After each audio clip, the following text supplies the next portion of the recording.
Hey everybody, welcome to Rock Up Podcast. Thank you all so much for tuning in with me, spend a little time with me on a Friday night. I hope you guys got some really great plans for this weekend, some fun things you're gonna do. But as for right now, tonight, let's all just kick back with a couple of cold ones. I'll talk about some things and shit, and play some heavy metal music. How's that sound? Fantastic. Before we get started, I gotta thank my sponsor, the great people at Blackbird Tattoo and Piercing, 300 South State, Clearfield, Utah. Go there, get tattooed, you get pierced, you get a facial. I saw some microblading on their Instagram, Blackbird Aesthetics. That's been going on, and man, that stuff's pretty fucking cool. But yeah, man, go make an appointment and get tattooed, get pierced, and support them little businesses, the little guys. So we are always looking out for. So, how we always do, you got a little something in front of you. As always, for the lost. Ooh. You're as smooth as Tennessee whiskey. You're as sweet as strawberry wine. Alright, I won't sing any more DAC for you. Mr. Coe's probably sitting around somewhere getting a blowjob from probably a hooker with one arm. Lazy eye, 2 teeth. As he should be, god damn it, because this is America. America, fuck yeah. So, you guys can always reach me at rockuppodcast@gmail.com. I will check that email and get back to you. Send me questions, criticisms, complaints, compliments. Different strains of marijuana.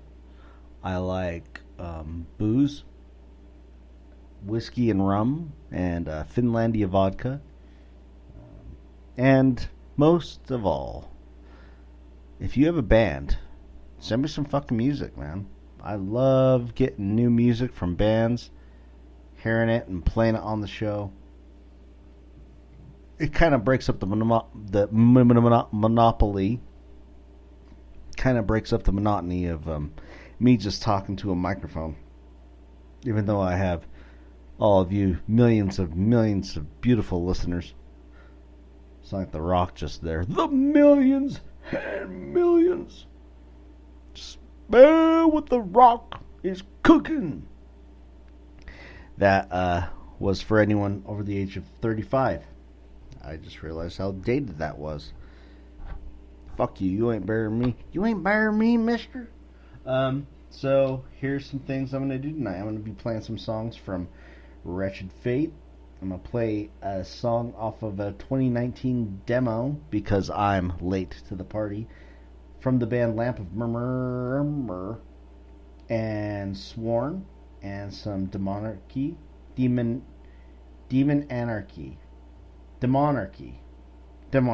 yeah, from their demo.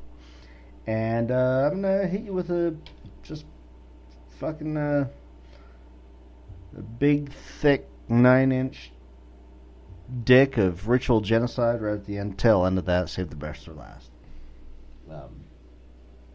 I'm also going to be discussing my stages of drunkenness and doing a movie review tonight of the folk horror movie Gwen, which is on Shudder, and I just recently watched it, And yeah, I'm going to be talking about that a little bit.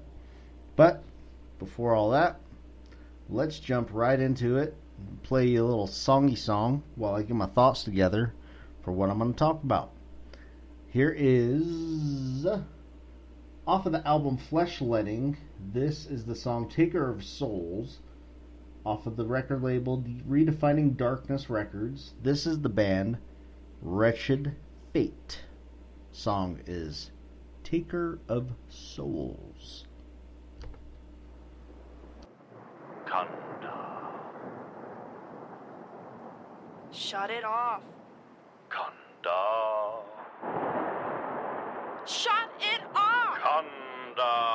Shut it off!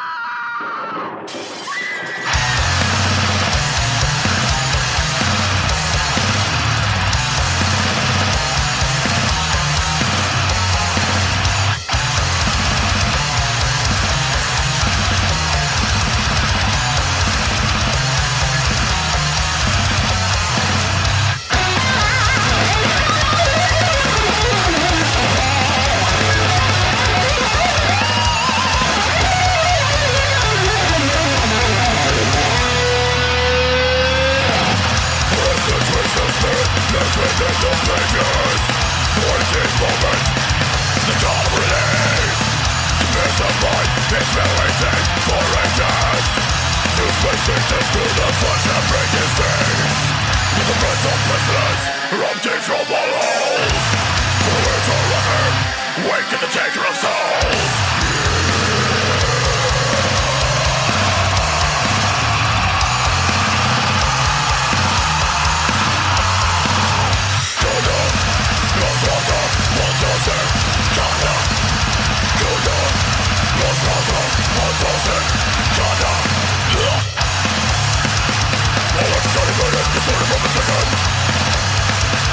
Self-mutilation, extreme aggression. Immovable being is retained by all its controls. Spiritual complication by the taking of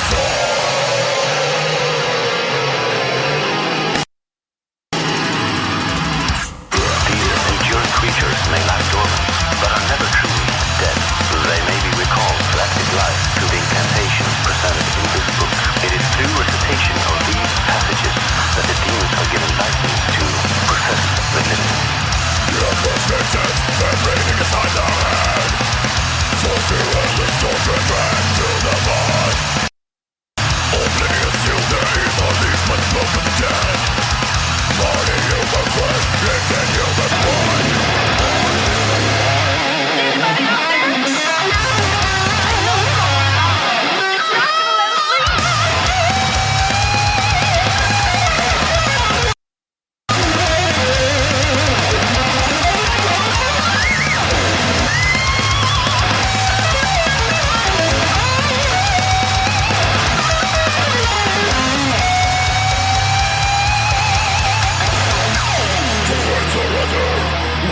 Taker of souls.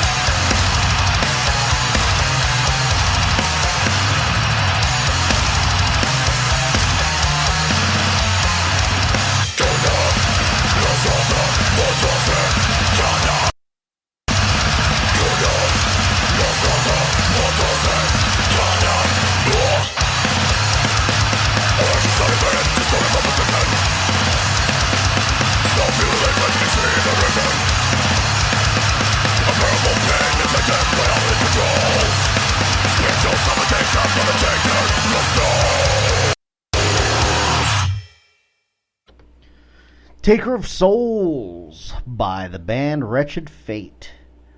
God damn it, man. You know, fuck. I could have everything laid out, prepared. And the second I go to play a goddamn song, it keeps cutting out on me. So, I had to take a little second there to, you didn't notice it. It was seamless. That's how good I am. I had to take a second, though, to go back into my goddamn files and clear out some more shit. So hopefully that stops happening, because I want this to be a good show for you. And by God's, it will be. So, I am going to now go over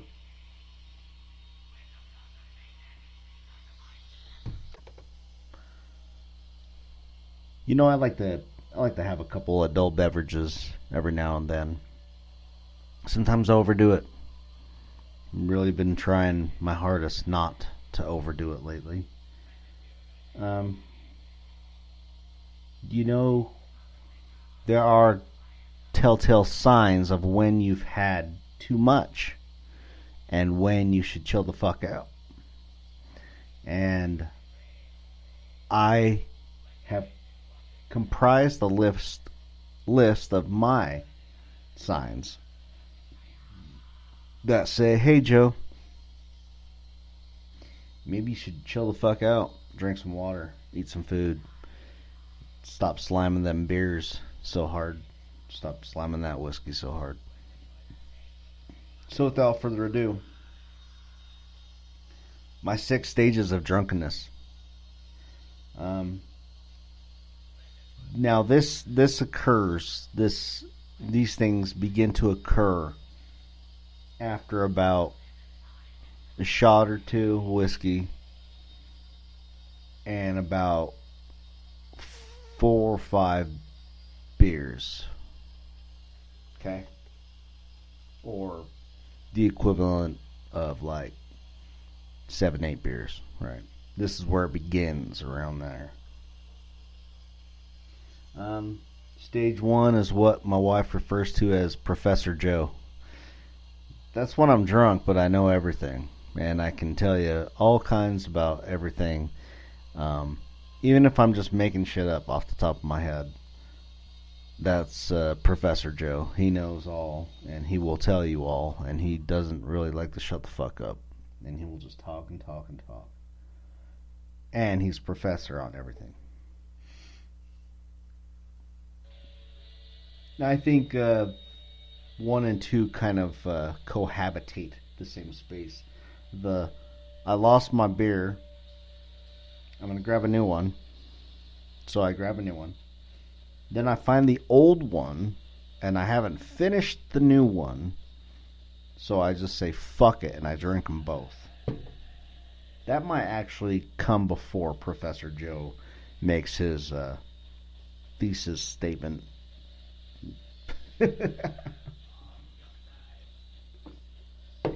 Alright. Hiccups. Hiccups like a motherfucker. Just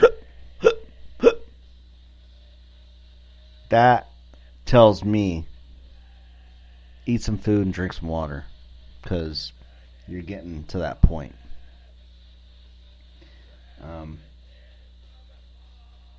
Number 4 is I want to fight or fuck everything. I'm hyper emotional and a little hypersexual, so fight or fuck everything. And then it goes into the complete, like, I don't give a fuck point, where I'm completely uncontrollable. And then I just drink whiskey straight from the bottle. I'll, like, chug it. Followed by, my speech is so slurred when I try to talk, even I'm irritated with it. So I stop talking, because I can't stand the sound of my own voice, because so slurred, yeah. So that, and then the final stage, spins, vomit, regret. Like that song by Unbroken, Life, Love, Regret. I guess that's not the name of the song. Fallen proverb, whatever. But we all know the song's more about life, love, regret. Anyway, spins, vomit, regret.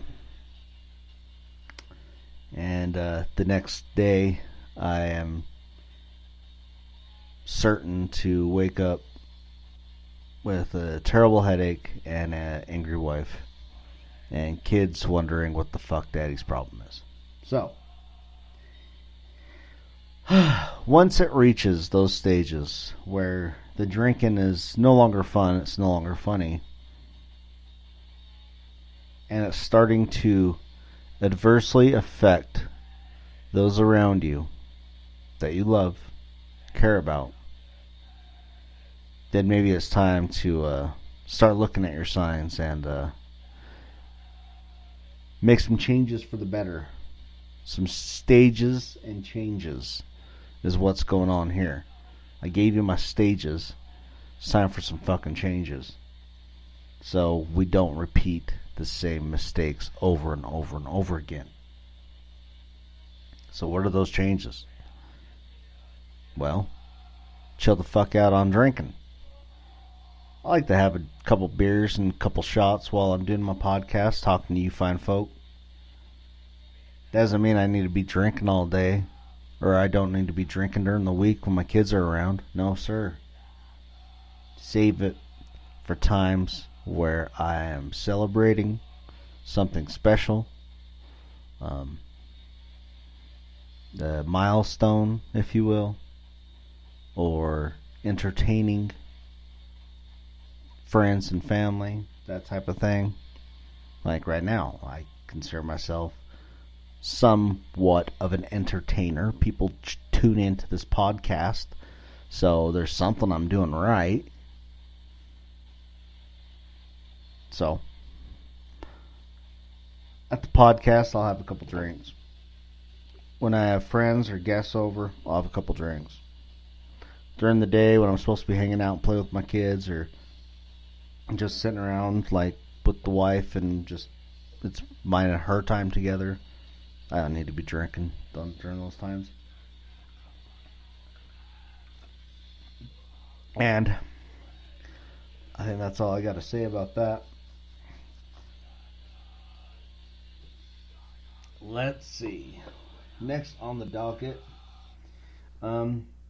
this band Sworn, Swarn, have an album called The Black Flame Order off of Redefining Darkness Records.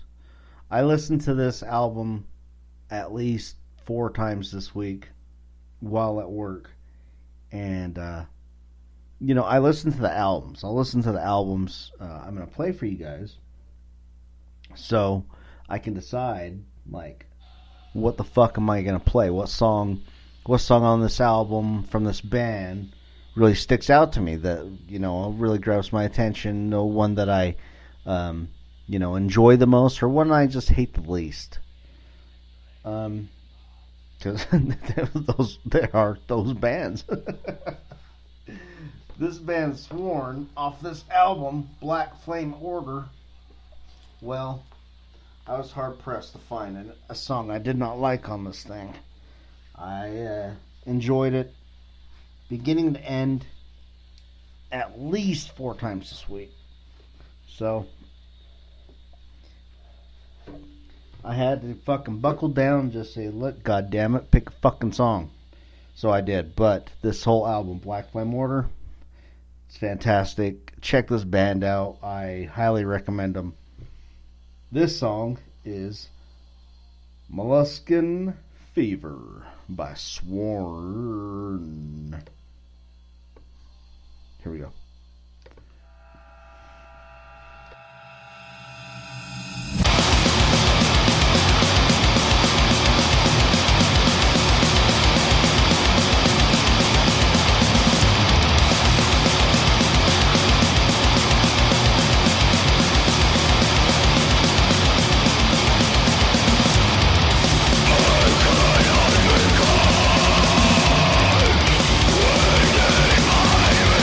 Waiting my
was Molluscan Fever by Sworn. I like Sworn. I like Sworn a lot. I just barely kind of learned of them. So many goddamn bands out there anymore. Hard to keep up. But, yeah, Sworn. I'm fucking digging them. I'm going to keep my eyes out for them.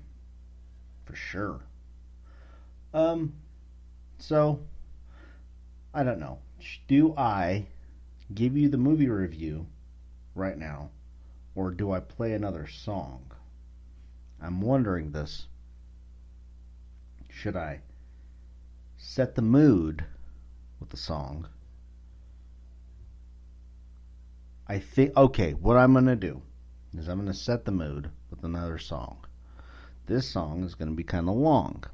After that, I will give my movie review of the folk horror film Gwen. You guys can all check out on Shudder. So, this is off of the demo from the band Lamp of Murmur. Demo is called Burning Spears of Crimson Agony, and the song is called A Burning Spear to the Heart, Part 1. So be ready for a Part 2, but not on my show.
That was the band Lamp of Murmur.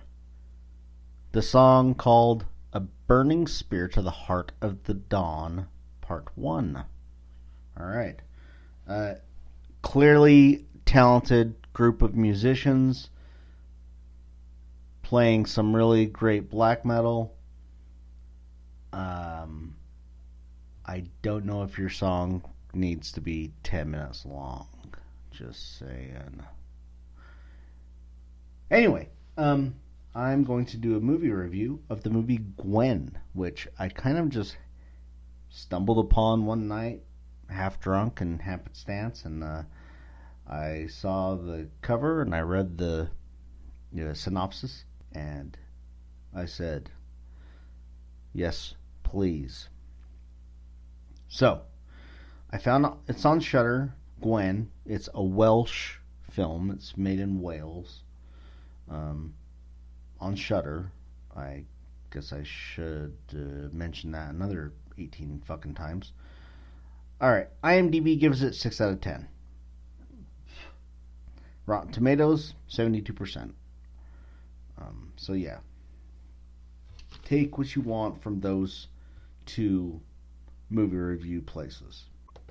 It's written and directed by William McGregor. And like I said, it's a Welsh folk horror film, which is why I chose to watch it, because I really enjoy folk horror. I don't know what it is.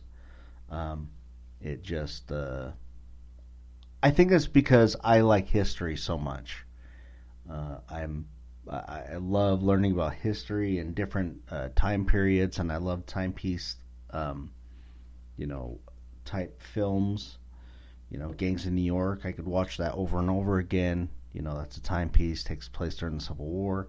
This movie, Gwen, takes place during World War One. Not clear on what the date is, but they are in Wales. It's very kind of similar to The Witch, except it's not, and there's not like an under carriage of like dark, seedy stuff going on. It's just a whole lot of suffering. It's very much a slow burn. People are dying all around them from cholera. Their dad, the dad in the movie, is off to war, and the entire family misses them dearly.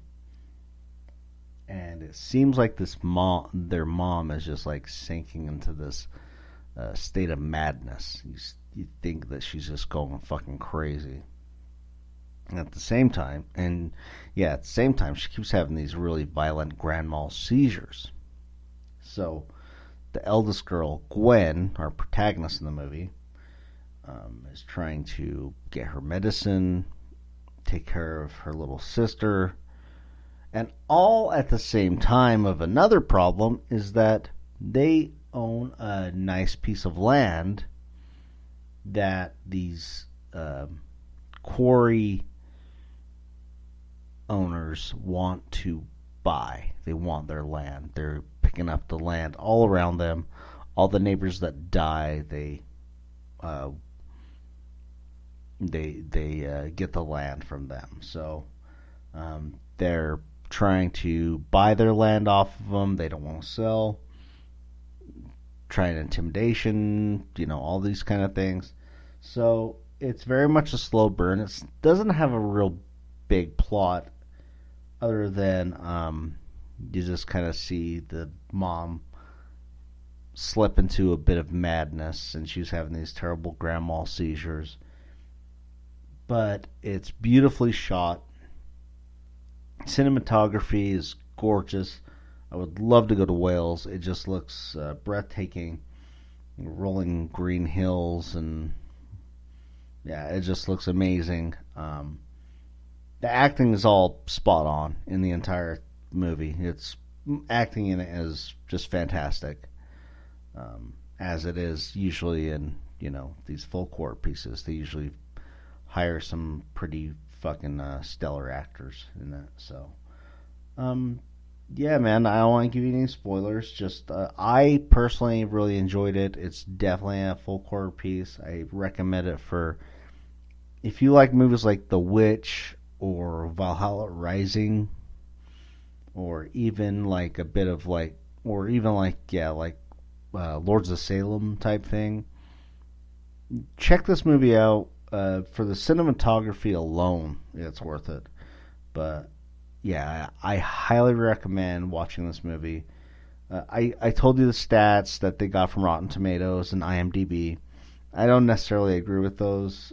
I rarely agree with them, but I don't know, man. I really enjoyed it. It was a full quarter piece, and I enjoyed it. So, if you're looking for something to watch one night and you want, I like art films. I don't know what it is. I think part of me is still kind of stuck in my like teenage David Lynch artsy fartsy fucking filmography, like where I want to watch films that are very super strange and different, and I blame my aunt and uncle for that, for showing me Sansa Sangre when I was like 12. But I'm actually very thankful for that, because you show me a trailer for Fast and Furious 84, or I don't know, something with Julia Roberts in it or something like that, and I'm just like, I could give a fuck. But if you show me something that's like, nobody in this cast is known, but this is a great story, and it's dark, and it takes place during World War One, and everyone's dying of cholera, I'm just like, yeah, bitch, where do I sign? How do you do?